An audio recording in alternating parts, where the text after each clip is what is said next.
So we get asked this question a lot. Now while we do love Bessie to the moon and back, there's a few things we'd definitely change. We're Kels and Jay, and we converted a school bus into our very own tiny home on wheels. We are taking it all around America, with our baby Pippa, of course. Come along for the ride as we try to adventure in all 50 states. Let's get out, we can leave this city. So here are some things that we don't love about Bessie.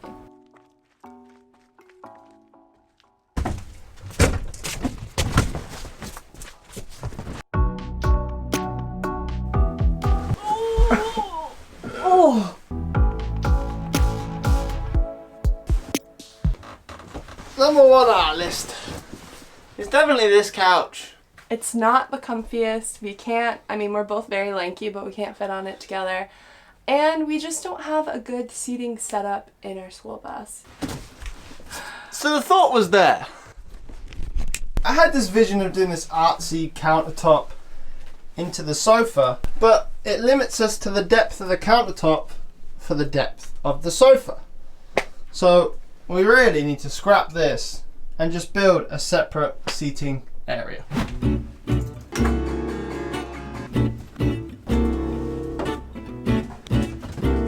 So this leads us on to the size of the bus. We don't really need all this space. I think going from a house to a bus was like the logical step. It would have been too drastic to go to like a van or a car or I don't know. I think it was just kind of intimidating, like, to think about living in just such a small space, but we really don't need all this space, especially because we're not normally inside the bus. When you live in such a tiny space, you end up spending so much time outside, so that really the tiny space itself is just for like cooking, showering, sleeping. That's all you need. Yeah. So our bus is 36 foot in length, but we have a dog nose bus. So interior space, all we have is like 28 feet. I think we could easily go down to like 25 feet interior space. Because we've been traveling so much and not staying in one area for one time, it would just be easier to have a smaller bus to get around different places. It just makes it easier to park, drive, it's better on gas. And for us, it would just be better. So that's why I would go smaller.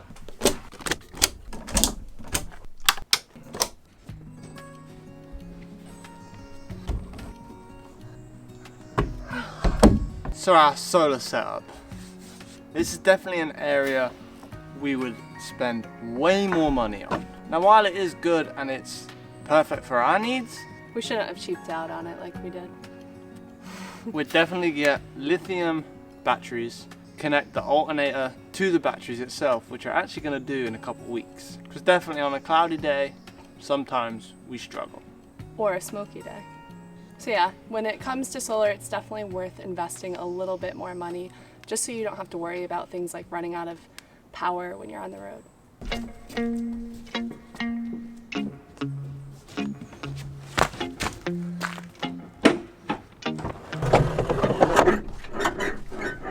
Next, we definitely try and change the engine of our bus. From the engine being in the front to it being all the way in the back. So our ideal bus would be a flat nose with the engine in the back.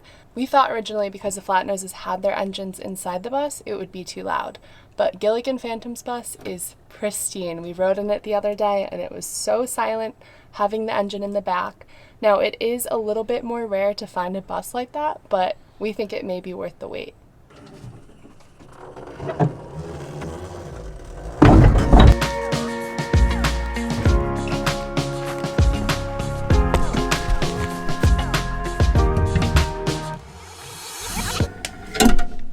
So this thing, the fireplace. This one kind of hurts me to say because I think it's so cute. I love our adorable little fireplace, but it just takes up so much room, and a diesel heater would have been a little bit better, I think.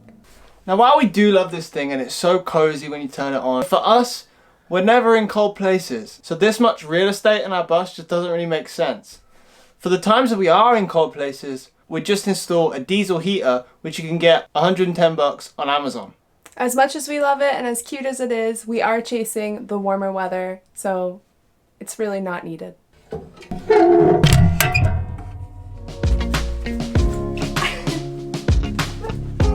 And last but not least, weight distribution.